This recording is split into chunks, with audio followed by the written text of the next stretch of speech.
আজকে আকাশের রংটাই ভিন্ন, বাতাসের গন্ধটাও অন্যরকম। আচ্ছা, এমন কেন লাগছে? আজকে তার সাথে আমার প্রথম দেখা বলে?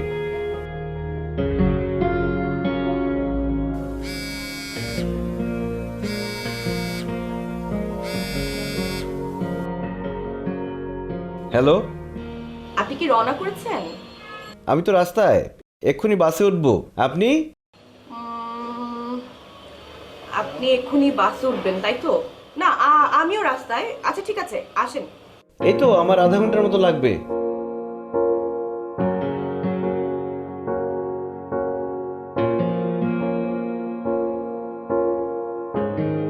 এটা নিয়ে কত নাম্বার হলো রে আপু? 4। তা বেচারাকে কোথায় আসতে বলেছিস? 300 ফিট। ওই 300 ফিটে নীলা মার্কেটটা আছে না, ওটার এই পাশে একটা নার্সারি আছে ওখানে। এবার তো নীলা মার্কেটে 300 ফিটে এসে পুরো ফিট হয়ে যাবে। যাক, ছেলেরা এটাই ডিজার্ভ করে। মেয়েদেরকে কম ভোগায়, হ্যাঁ?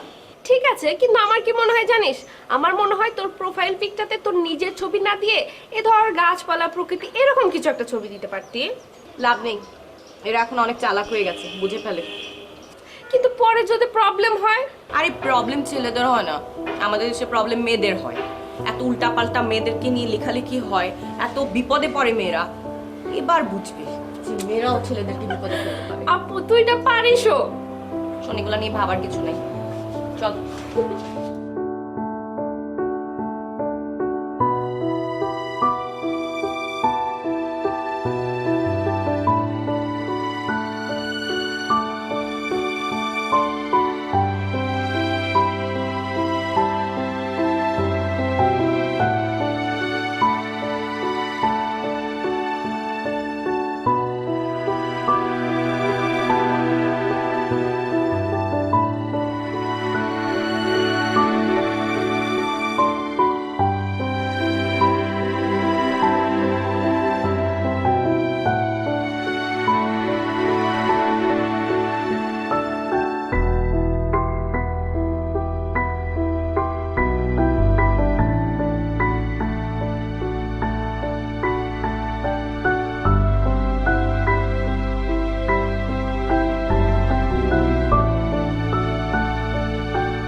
স্যার, এইবার তো অনেকদিন পরে ঢাকা এলেন।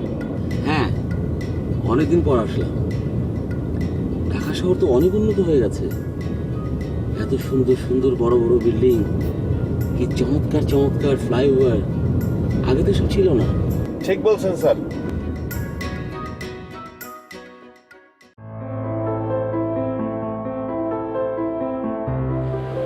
কি ব্যাপার, মোবাইল বন্ধ কেন? কোনো সমস্যা হলো না তো? এখন আমি কি করব? দাঁড়িয়ে থাকবো নাকি চলে যাবো?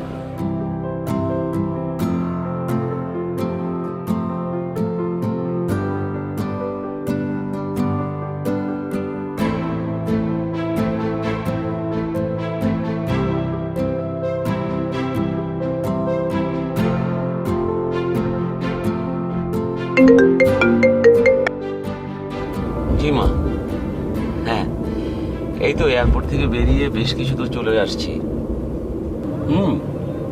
কি বললা? ছবি? হ্যাঁ মা, দেখেছি, মেলে দেখেছি।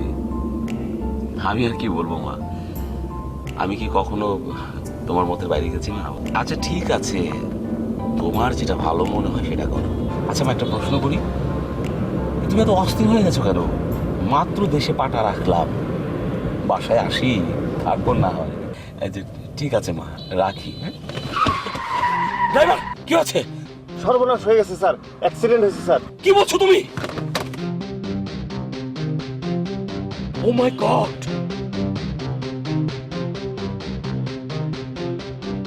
এই বেঁচে আছে, কুইক গাড়িতে তোলো, ওকে হাসপাতালে নিতে হবে।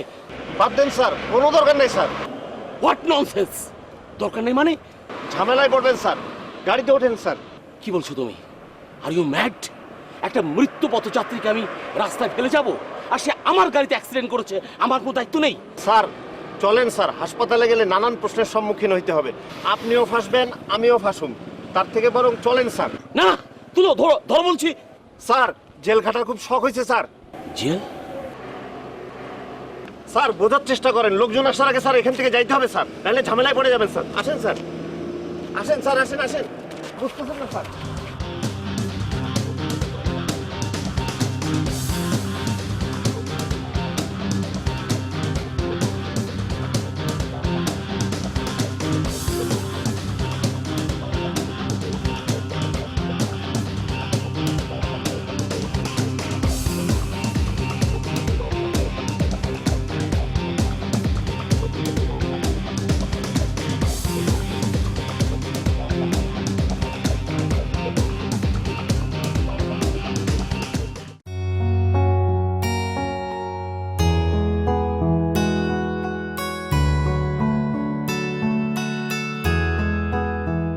নীলা, নীলা, আসছি তো। কতক্ষণ ধরে রাখছি, আসো, অফিসের সময় পার হলে আসবা। আরে বাবা, একটু তো সবুর করতে হবে না, এত অস্থির হলে কি হয় না? আমার গায়ে কোথায়? তুমি এত অস্থির হও কেন? টাইটা ভালো করে বেঁধেছো? হ্যাঁ, ফাঁসি বাঁধার জন্যই তো এসছি। এই আমার ল্যাপটপের ব্যাগটা আছে? আছে, সব আছে।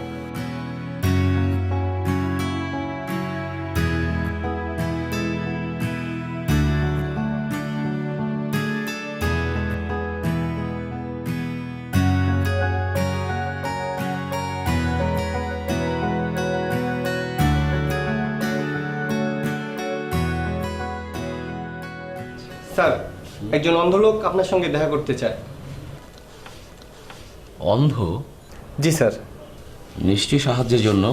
এক কাজ করো, তাকে অ্যাকাউন্টসে পাঠিয়ে দাও। না স্যার, সে সাহায্য চায় না, সে শুধু একটু দেখা করতে চায়। আমার সাথে দেখা করতে চায়? জি স্যার। চলে যেতে বলবো? না, ঠিক আছে, আসতে বলো। জি স্যার।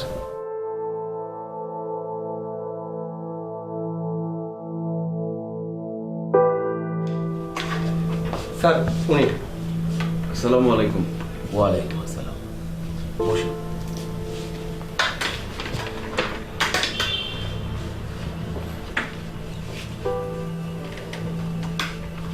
বলুন স্যার, আপনার জন্য আমি কি করতে পারি? স্যার বেশ কিছুদিন আগে আমার একটা অ্যাক্সিডেন্ট হয়েছিল। ও, আপনি আমার কাছে কোনো আর্থিক সাহায্যের জন্য এসেছেন? না না স্যার, এই মানিব্যাগটা কি আপনার? হ্যাঁ, তাই তো মনে হচ্ছে আমার মানিব্যাগ। কিন্তু আপনি এটা কোথায় পেলেন? আমার যেখানে অ্যাক্সিডেন্ট হয়েছিল ঠিক তার পাশেই পড়েছিল, তাই ভাবলাম যে আমার জীবন বাঁচিয়েছে, সময় মতো আমাকে হসপিটাল নিয়ে গেছে, এটা তারই মানিব্যাগ হবে। তাই এটা ফেরত দেওয়া আমার দায়িত্ব এবং কর্তব্য। এই জন্য আমি নিজেই চলে এসেছি এটা দেওয়ার জন্য।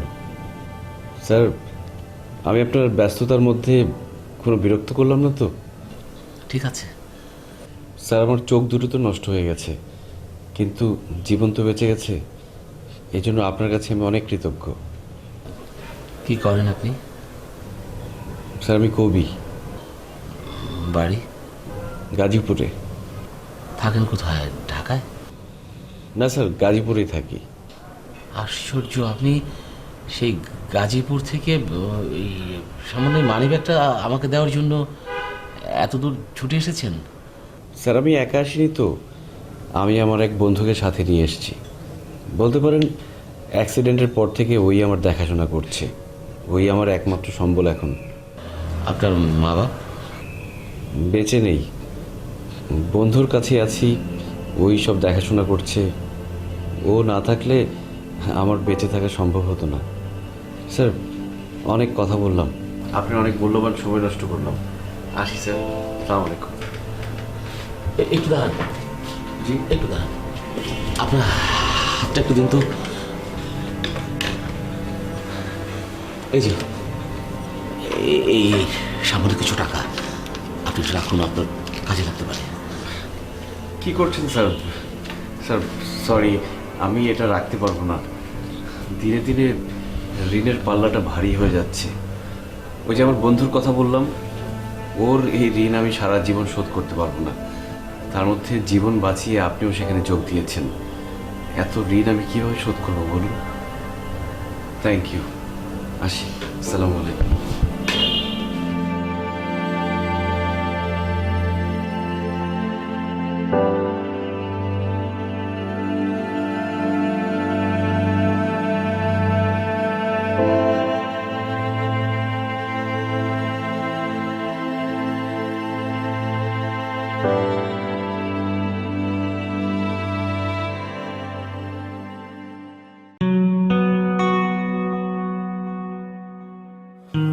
কি হয়েছে তোমার?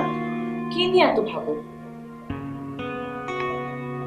আচ্ছা তুমি না এই বিষয়টা নিয়ে খামাখা একটু বেশি অস্থির হচ্ছ, শুধু শুধু। শুধু শুধু বলছো না নীলা, তুমি এটাকে শুধু শুধু বলছো? একটা মানুষকে আমি মৃত্যুর মুখে ফেলে চলে এসেছিলাম। আচ্ছা আমি মানলাম তুমি এটা করেছো, কিন্তু তুমি তো ইচ্ছা করে কাজটা করনি না।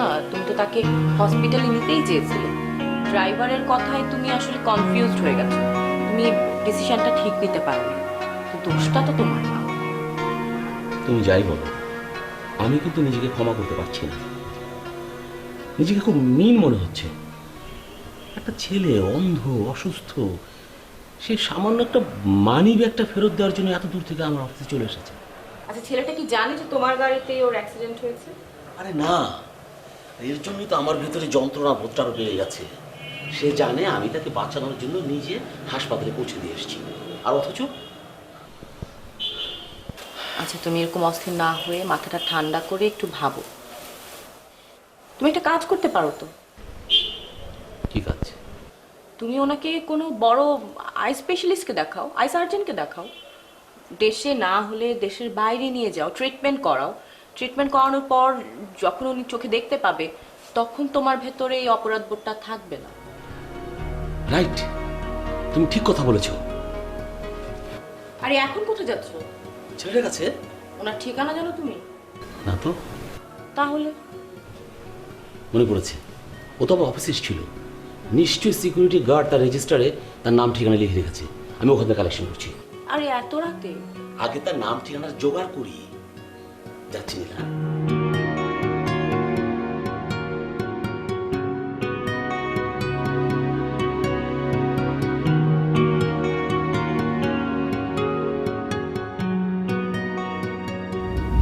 স্যার আপনি শুধু শুধু এসব করলেন। শুধু শুধু মানে? আরে মানুষ মানুষের জন্য। ভূপেন হাজারিকার সেই বিখ্যাত গানটা শুনুনি কখনো? এই যা, আমি তো আবার তোমাকে তুমি বলে ফেললাম। স্যার আপনি আমাকে তুমিই বলবেন, সমস্যা নেই। ইটস ওকে, ভালোই হলো। আচ্ছা, যে মূল কথাটা বলার জন্য তোমার কাছে আমি এসেছি, সে কথাটা হলো তোমার দায়িত্ব জ্ঞান দেখে আমি মুগ্ধ। তখন থেকে আমি ভাবছিলাম তোমার জন্য আমার কিছু করা উচিত। স্যার আপনি তো আমার জন্য অনেক করেছেন, আমার জীবনটাই বাঁচিয়ে দিলেন। আমি এবার তোমার চোখ দুটো বাঁচাতে চাই। স্যার ঋণ তো অনেক জমা হয়ে যাচ্ছে, শোধ করবো কিভাবে? আছে, ঋণ শোধের একটা ব্যবস্থা আছে। যেমন? তোমার চোখগুলো যখন ভালো হয়ে যাবে, তখন নিশ্চয়ই তুমি বসে থাকবে না, চাকরি করবে, প্রতি মাসে বেতন পাবে, এবং আমি হিসেব করে প্রতি মাসে তোমার বেতন থেকে টাকা কেটে কেটে তোমার ঋণ শোধ করে দেব। স্যার মানুষ যে বলে না, আপনার জগ কি বিপিএ ফ্রি? বিপিএ থাকলে ক্যান্সার, ডায়াবেটিস সহ নানান রোগ হতে পারে। তাই তো বেঙ্গল জগ বিশুদ্ধ পানিকে স্বাস্থ্যকর রাখতে সম্পূর্ণ বিপিএ ফ্রি। বেঙ্গল, আস্থা শতভাগ। আল্লাহ যা করেন ভালোর জন্যই করেন, সত্যিটাই বলে। সেই দিন আপনি ভুল করে আপনার মানিব্যাগ ফেলে না আসলে আপনার মতো একজন মানুষের সাথে পরিচয় হওয়ার সৌভাগ্য আমার কখনোই হতো না। তুমি তো অনেক ভালো মানুষ। আমি এরকম একটা ভালো মানুষ খুঁজছিলাম, আল্লাহ মিলিয়ে দিয়েছে। Thank you sir. কেউ কথা রাখেনি। 33 বছর কাটলেও কেউ কথা রাখেনি। ছেলেবেলায় এক বৈষ্ণবী তার আগমনী গান হঠাৎ থামিয়ে বলেছিল, শুক্লা দ্বাদশীর দিন অন্তরাটুকু শুনিয়ে যাবে। তারপর কত চন্দ্র বুক কেটে গেল, সেই বৈষ্ণবী আর এলো না। 25 বছর প্রতীক্ষায় আছে। মামা বাড়ির মাঝি নাদের আলী বলেছিল, বড় হও দাদা ঠাকুর, তোমাকে আমি 3 প্রহরের বিল দেখাতে নিয়ে যাব। সেখানে পদ্ম ফুলের মাথায় চাপ আর ভ্রমর খেলা করে। নাদের আলী, আমি আর কত বড় হব? আবার মাথা এ ঘরের ছাদ পুরে আকাশ স্পর্শ করলে তারপর তুমি আমাকে 3 প্রহরের বিল দেখাতে নিয়ে যাবে। ওভাবে থামলেন কেন? ভালোই তো লাগছিল। কেমন আছেন? জি আমি ভালো। আপনার জন্য চা।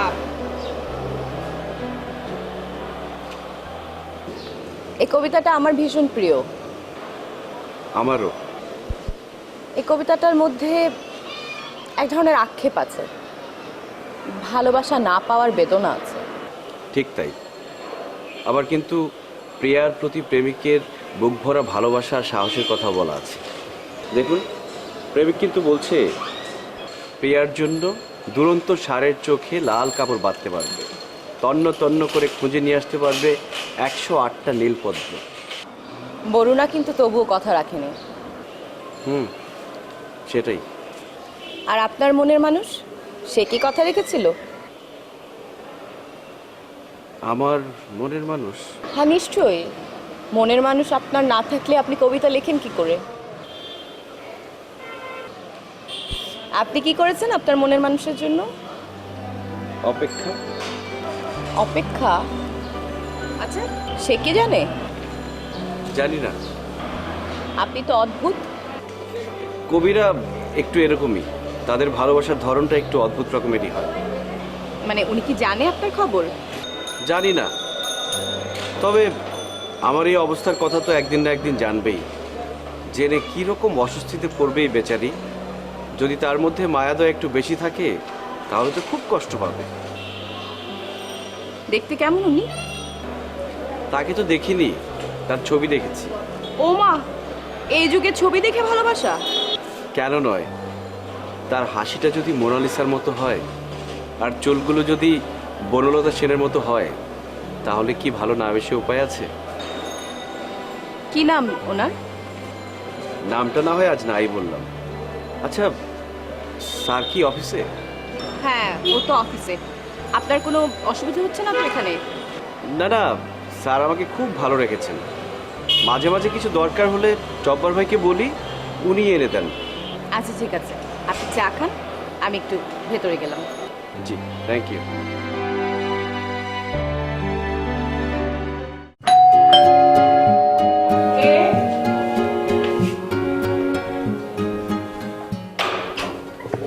হ্যাঁ ভাই, আমি মেলটা চেক করে 5 মিনিটের মধ্যে জানাচ্ছি। 5 মিনিট প্লিজ আপনি। কাজে যা চাপ পড়েছে, দম ফেলানো মুশকিল। একটা পানি খাওয়া তো হবে।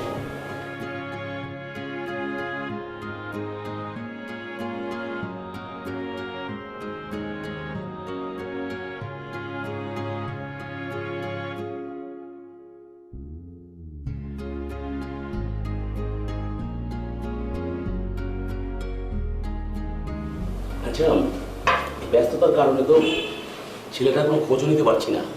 তুমি কি খোঁজ খবর নাও? হ্যাঁ, আরে উনি তো অনেক ভালো আবৃত্তি করে। তাই নাকি? তোমাকে শুনিয়েছে? না, আমাকে শোনায়নি, উনি নিজে নিজেই কবিতা আবৃত্তি করছিল, আমি শুনলাম আর কি। আচ্ছা, ওই যে ডক্টরের সাথে কথা বলেছি, আগামী সোমবার অ্যাপয়েন্টমেন্ট দিয়েছে। আমি কিন্তু কাল সকালে উঠে অফিসে চলে যাব। তুমি ওকে খবরটা জানিও। হ্যাঁ হ্যাঁ হ্যাঁ, বলবো। আচ্ছা, মানে ছেলেটা তো একা একা থাকে, তুমি একটু সময় দিও। আর প্রয়োজন হলে ওখানে একটু বাইরেও যেতে পারো, তাহলে ওর ভালো লাগবে।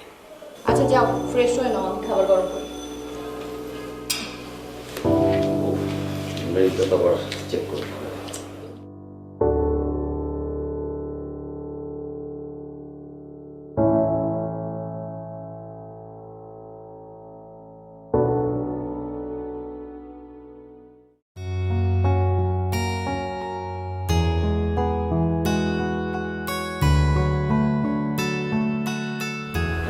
ব্যাপার, খাচ্ছেন না যে? নাকি ওই বেচারির কথা মনে পড়ছে? না না, সিরিয়াসলি আমি কিন্তু ভেবেছিলাম ঘরে বসে থেকে থেকে আপনার একা একা বোর লাগছে, সেই জন্য আমি আপনাকে একটু বাইরে নিয়ে আসলাম। কে জানতো আপনি সেই তখন থেকে মুখ এরকম আষাঢ় মাসের মতো গোমরা করে বসে থাকবেন। আমার কাছে এখন ঘরেই কি আর বাইরেই কি, সব একই রকম লাগে। কারণ আমার পুরো দুনিয়াটাই তো অন্ধকার। কি যে বলেন না, এসব ভারী ভারী কথা, কবিতার ভাষা আমি কিন্তু বুঝি না। আচ্ছা, সহজ কথা হচ্ছে যে কালকে কিন্তু আপনার ডাক্তারের অ্যাপয়েন্টমেন্ট। ইনশাল্লাহ সব কিছু ঠিক হয়ে যাবে। তাড়াতাড়ি ঠিক হয়ে গেলেই ভালো, অনেক কাজ এখনো বাকি আছে। আপনি খাচ্ছেন না কেন? আচ্ছা দেখি, এই যে হাতটা দিন। Exactly. আচ্ছা আমি আপনাকে হেল্প করছি।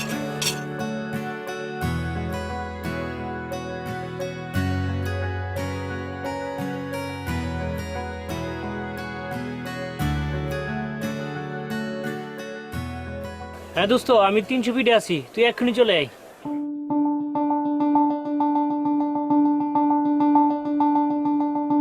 কি হলো, কোনো সমস্যা? এই জায়গাটার নাম কি? 300 ফিট। নীলা মার্কেটের সামনে একটা নার্সারি, এখান থেকে কত দূর? কেন? আপনি কি আমাকে একটু নিয়ে যেতে পারবেন সেখানে? শিওর। খাবারটা তো শেষ করেন।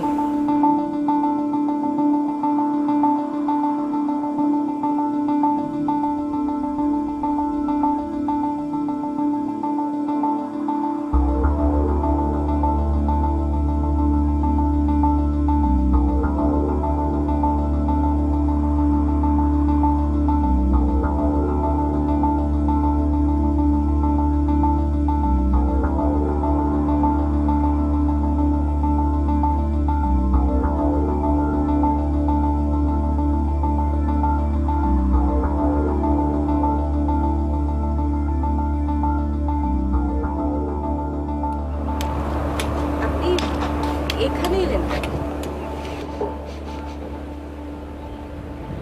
এখানেই তো আসার কথা ছিল। কার? আকাশ নীলার।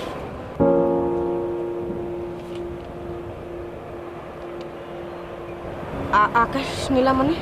হ্যাঁ, আকাশ নীলা, যার কথা আপনাকে সেদিন বলেছিলাম।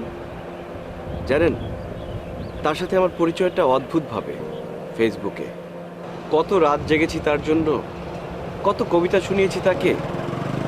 জানেন, এক একটা প্রহর কাটতো শুধু তাকে ভেবে। রোমেল, আমার মনে হয় আপনি যেটা করছেন সেটা পাগলামি। এটাকে প্রেম বলা যায় না কোনোভাবেই।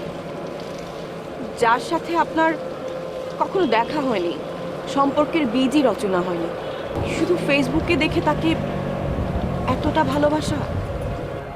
কেন করেছি আমি নিজেও জানি না। জানেন, তার চোখে না অদ্ভুত এক ধরনের মায়া ছিল, হাসিতে ছিল অকৃত্রিম নিষ্পাপতা। আমি শুধু চেয়েছিলাম সে কল্পনার মানুষটাকে একটা বার সামনাসামনি দেখতে, আর কিছু না। হয়তো এসেছিল আমি আসার আগে অথবা পরে।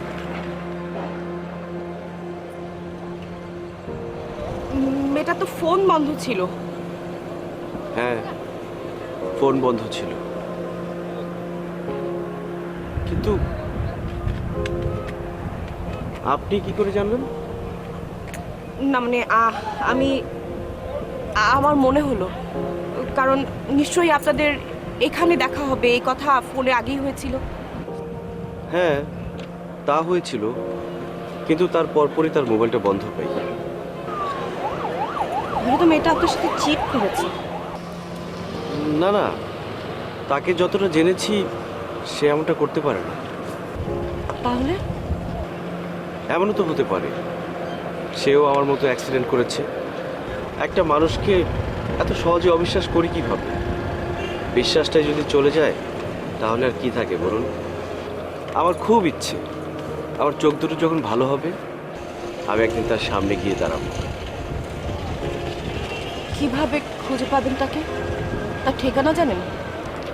না, কিন্তু তাকে খুঁজে নিব। জানেন তো, মন থেকে চাইলে আল্লাহকেও পাওয়া যায়। আর ততদিনে যদি মেয়েটার বিয়ে হয়ে গিয়ে থাকে? যদি হয়ে যায় হোক, তার কাছে তো আমার চাওয়া পাওয়ার কিছু নেই। সত্যিকারের ভালোবাসায় কি স্বার্থ থাকতে আছে? আমি শুধু একবার তার সামনে গিয়ে দাঁড়াতে চাই।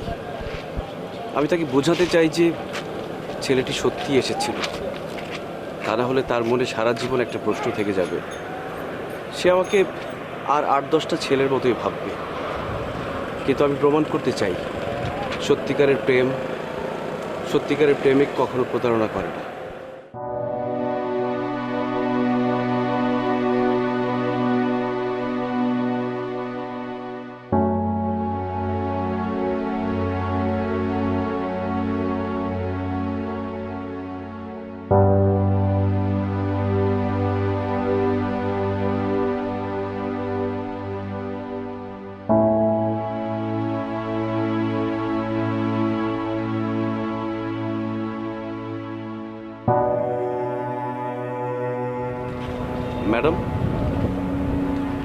ম্যাডাম, আপনি কি চলে গেছেন?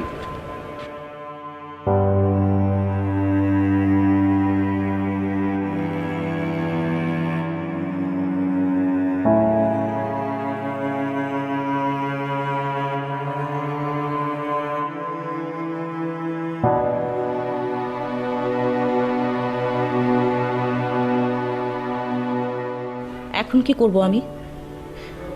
চোখের আলো ফিরে পাওয়ার পর যদি সে আমাকে চিনতে পারে, তখন সে কি ভাববে আমাকে? পাগলের মতো যে আকাশ নীলাকে ভালোবেসেছে, সামনাসামনি সে আকাশ নীলাকে সে ঘৃণায় তার দিকে আর চোখ তুলে তাকাবে না। দোষটা কি আমার? দোষটা তো আমার না। আমি তো আর তাকে সত্যি সত্যি ভালোবাসিনি, কিন্তু আমি চাইনি তো কোনোভাবেই তার এই দুর্ঘটনা ঘটুক। আমি কি করব? নাকি সত্যি তাকে সব খুলে বলবো?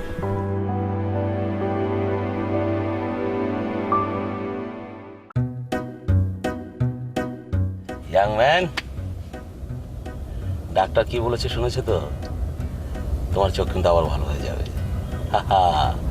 এরপর তুমি আবার আগের মতো মুক্ত বিহঙ্গ হয়ে আকাশে উড়ে বেড়াবে। স্যার, আপনার এই ঋণ আমি কোনোদিন শোধ করতে পারবো না। ঋণ তোমাকে পরিশোধ করতেই হবে। ঋণ থেকে তোমাকে আমি মুক্তি দেবো না। শর্তের কথা ভুলে গেছো ইয়াং ম্যান? এত তাড়াতাড়ি? সুস্থ হয়ে তুমি আমার অফিসে চাকরি করবে, এরপরে প্রতি মাসে আমি তোমার বেতন থেকে কেটে কেটে তোমাকে আমি ঋণ পরিশোধ করে দিই। দেখো আবার ঋণ পরিশোধের দায় থেকে বাঁচার জন্য পালিয়ে যেও না।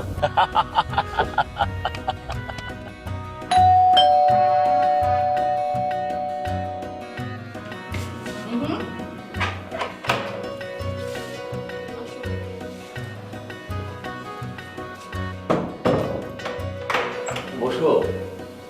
কি ব্যাপার? একটা মস্ত খুশির খবর আছে। Today I am happy. কি খুশির খবর? আরে রুমেলকে নিয়ে গেছিলাম ডাক্তারের কাছে। ডাক্তার কি বলেছে জানো? ডাক্তার বলেছে ওর চোখ ভালো হয়ে যাবে, ও আবার দেখতে পাবে।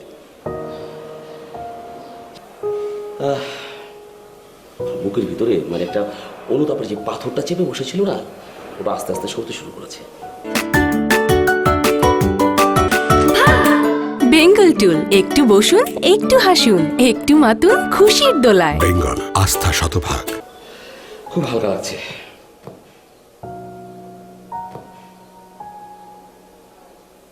কি ব্যাপার, তুমি খুশি হওনি? আচ্ছা, আরেকটি কথা, মানে আমি একটা মোটামুটি একটা সিদ্ধান্ত নিয়েছি, যেটা না তুমি কিছু মনে করো না, আমি বলছি। ছেলেটা যদি আল্লাহ আল্লাহ করে ভালো হয়ে যায়, তাহলে কিন্তু ওকে আমি আমার অফিসে চাকরি দেব, আমাদের সাথে থাকবে। আসলে হয়েছে কি, আমার তো কোনো ছোট ভাই নেই। বিয়ের পরপরই মা চলে গেল। বুকটা খুব শূন্য হয়ে গিয়েছিল। ঠিক এরই মাঝে মানে ছেলেটাকে পেয়ে আমার মানে এত ভালো লাগছে, মানে তার প্রতি আমি মুগ্ধ হয়ে গেছি, তার প্রতি আমার অনেক মায়া জমে গেছে। আচ্ছা, যদি সে আমাদের সাথেই থাকে, তোমার কি কোনো আপত্তি আছে? এসব নিয়ে পরে ভাবা যাবে, তুই ফ্রেশ হয়ে নে।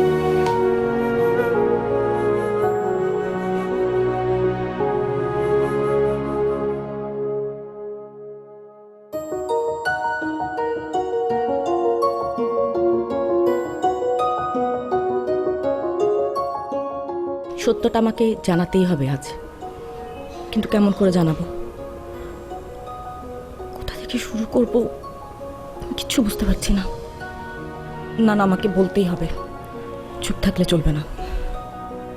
আকাশ নীলা ভেবে যাকে আপনি এতদিন ভালোবেসেছেন, সে আপনার সামনে দাঁড়িয়ে, আর সে আপনাকে কখনো ভালোবাসেনি।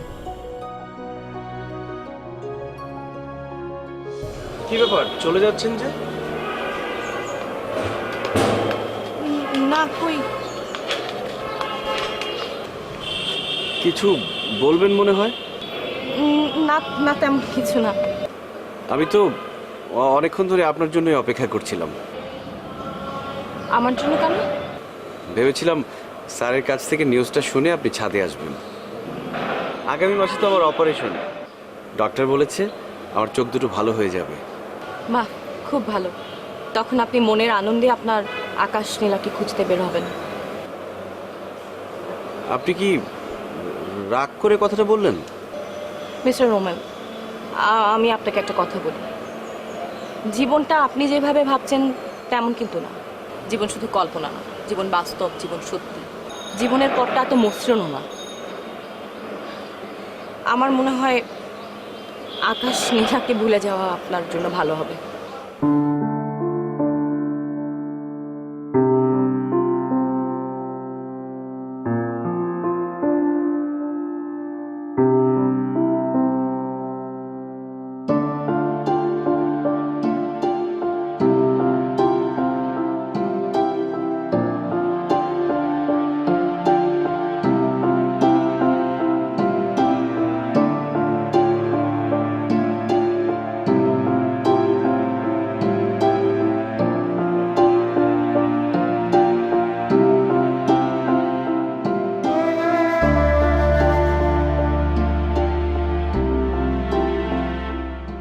নীলা, তুমি কি হয়েছে?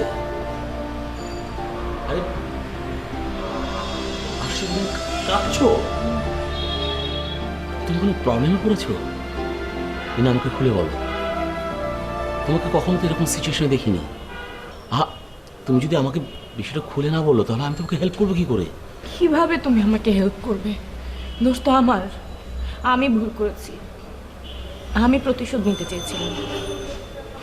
ফেসবুকে দেখি, পত্রিকায় দেখি, নিউজে দেখি, সবসময় মেয়েরা ছেলেদের দ্বারা ট্র্যাপড হচ্ছে। একটা মেয়েকে প্রেমের কথা বলে, ভালোবাসার মিষ্টি মিষ্টি কথা বলে এনে রেপ করছে, মেরে ফেলছে। মেয়েটার তো কোনো দোষ ছিল না। আমি ভেবেছিলাম আমি সেই সব মেয়েদের হয়ে প্রতিশোধ নেব, আমিও ট্র্যাপ করব, আমিও এভাবে মিষ্টি মিষ্টি কথা বলে এনে দেখা করতে, আর আমি যাব না। কিন্তু আমি তো বুঝতে পারিনি রোমেলের সাথে এরকম একটা দুর্ঘটনা ঘটে যাবে, তার জীবনটা এরকম অন্ধকার হয়ে যাবে। আমি নিজেকে কিভাবে মাফ করবো আমি জানি না। তারপর আর কি, ফেসবুকে মেসেঞ্জারে যারা আমাকে হাই হ্যালো পাঠাতো মেয়ে ভেবে, মিষ্টি মিষ্টি কথা বলার, প্রেম করার চেষ্টা করতো, তাদের সঙ্গে আমিও কয়েকবার কথা বলেছি, চ্যাট করেছি। রোমেলও তাদের মধ্যে একজন ছিল। আমি চেয়েছিলাম রোমেলকে ওইভাবে ডেকে আনবো 300 ফিটে ওই নীলা মার্কেটের ওখানে, তারপর আমি আর যাব না। সে ওখানে একা একা এমব্রেস হবে, ট্র্যাপড ফিল করবে, তাতে আমার রিভেঞ্জ নেওয়া হবে। আমি বুঝতে পারিনি সত্যি ও মানুষ হিসাবে এত ভালো, বা সেটি সত্যি এরকম একটা দুর্ঘটনায় পড়ে যাবে আমি এটা কখনো চাইনি। তারপর তারা তোমাকে ট্রেস করতো না? পেতো না তো, আমি তো নাম্বার ব্লক করে দিতাম, ফেসবুক আইডি ব্লক করে দিতাম, দু একবার সিম কার্ডও ফেলে দিয়েছিলাম। ও, তাহলে রুমেল সেই পরিস্থিতির শিকার, তাই না?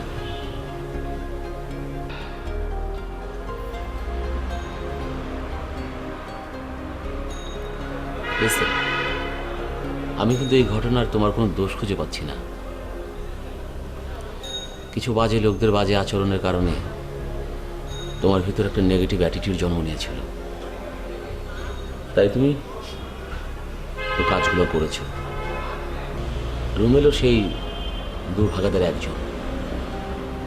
তাছাড়া এটা আমি সমর্থন করি না যে ফেসবুকে কারোর সাথে পরিচয় হলো, জানা নেই, শোনা নেই, বোঝাপড়া নেই, অথচ প্রেমে পড়ে গেল। অবশ্যই রুবেল ভুল করেছে। ও যখন সুস্থ হয়ে আমাকে দেখবে সামনে, আমি তখন কিভাবে ওর মুখোমুখি দাঁড়াবো? আমি একজন মানুষের জীবনে এভাবে প্রতিশোধ দিতে গিয়ে অন্ধকার করে দিয়েছে। আমি কি করলাম? কিভাবে তার সামনে গিয়ে দাঁড়াবো?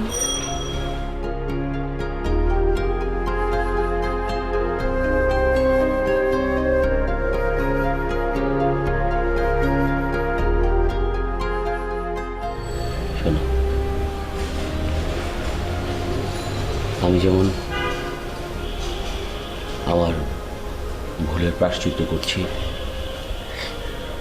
তার চিকিৎসা করিয়ে, তোমারও কিন্তু একটা দায়িত্ব আছে।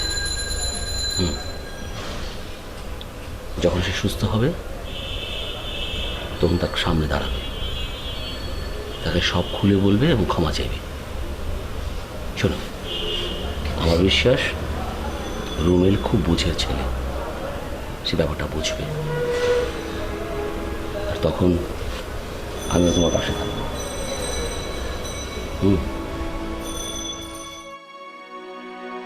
রুমেল সাহেব, কোথায় তুমি?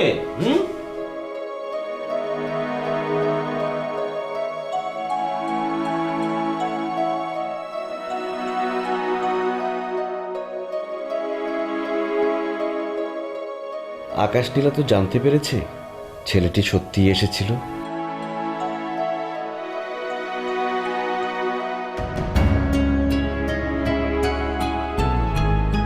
ছেলেটি সত্যি এসেছিল।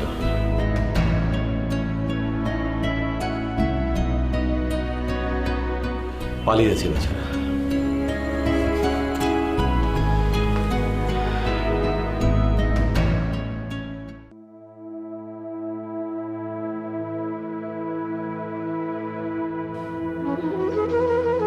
হাজার বছর ধরে আমি পথ হাঁটিতেছি পৃথিবীর পথে, সিংহল সমুদ্র থেকে নিশীথের অন্ধকারে মালয় সাগরে। অনেক ঘুরেছি আমি বিম্বিসার অশোকের ধূসর জগতে, সেখানে ছিলাম আমি। আরো দূর অন্ধকারে বিদর্ভ নগরে আমি ক্লান্ত প্রাণ এক, চারিদিকে জীবনের সমুদ্র সফেন। আমারে দুদণ্ড শান্তি দিয়েছিল নাটুরির বনলতা সেন। চুলতার কবেকার অন্ধকার বিদিশার নিশা, মুক্তার শ্রাবস্তির কারুকার্য, অতি দূর সমুদ্রের পর হাল ভেঙে যে নাবিক হারায়েছে দিশা। সবুজ ঘাসের দেশ যখন সে চোখে দেখে দারুচিনি দ্বীপের ভিতর, তেমনি দেখেছি তারে অন্ধকারে। বলেছে সে, এতদিন কোথায় ছিলেন?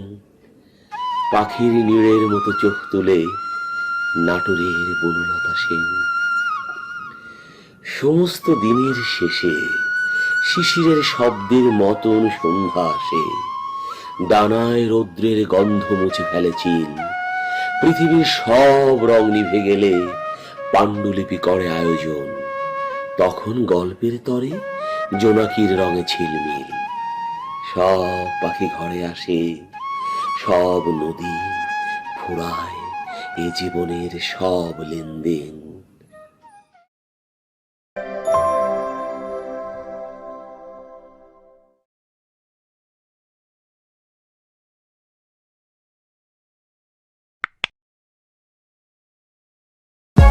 For more updates, subscribe and press the bell icon on YouTube app and never miss another update.